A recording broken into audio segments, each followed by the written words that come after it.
Now moving on to more news from around the globe, and today marks 100 days since Hamas militants rampaged through communities in southern Israel, during which Israel says that 1,200 people were killed while 240 were taken hostages.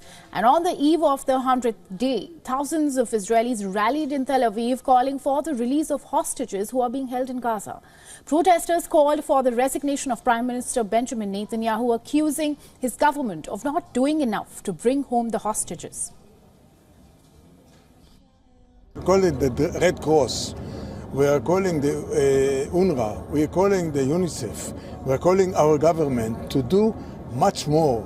It's not 100 days, it's a long time for young people, old people, ill people to be there in jail under the ground. It's not normal. And we are calling everybody who can do something to bring them back. Meanwhile, referring to a case brought before the International Court of Justice, alleging Israel's offensive is in breach of the UN Genocide Convention, Prime Minister Benjamin Netanyahu said that no one would stop Israel from achieving victory in its war against Hamas militants in the Gaza Strip.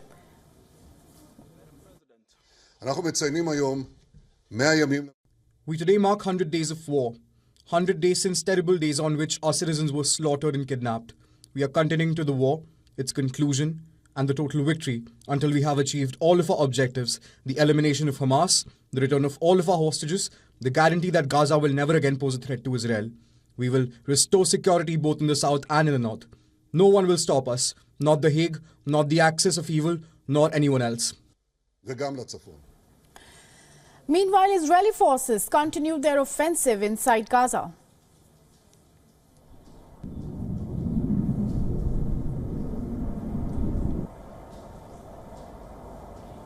The Gaza Health Ministry said that in the southern city of Rafah, an Israeli airstrike on a house sheltering 2 displaced families killed 13 people.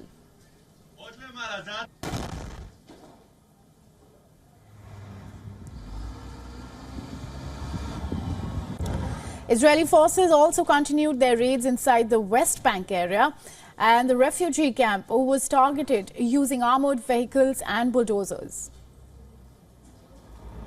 Gaza officials said that more than 30 Palestinians, including young children, were killed in nighttime Israeli bombardments in the Gaza Strip, and rescue workers searched through the rubble of a residential building in Gaza City for any survivors. A Hamas official thanked Qatar for sending medicine to the Gaza Strip. There are two problems. First, we believe our people are more deserving and in need of medicines. And secondly, there are security issues that this presents, and it's not to be hidden from anyone. And the sensitivity of the issue of prisoners. This is why our response was that we are keen to treat them, but we will only treat them with the available medicines that reach our people first.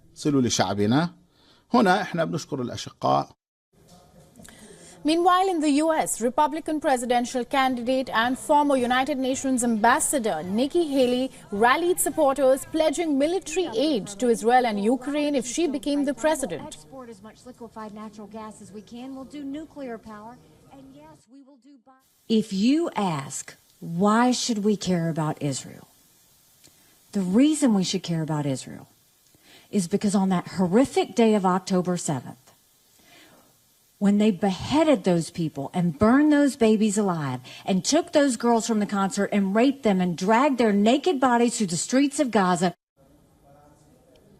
Now, large pro-Palestinian demonstrations took place in the capital cities of United States and the UK, and thousands in Washington, D.C. urged U.S. President Joe Biden to stop sending arms to Israel and chanted "Free Palestine" and "Ceasefire now." According to some reports, demonstrators damaged security fencing and hurled objects at police outside the White House. And the report further stated that the staff members and journalists were then relocated. On the other hand, in central London, thousands took to the streets to demand an end to Israel's bombing of Gaza. And police said that 2 people were arrested for carrying offensive placards during the 4-kilometer demonstration, from the Bank of England in the city of London to the Houses of Parliament.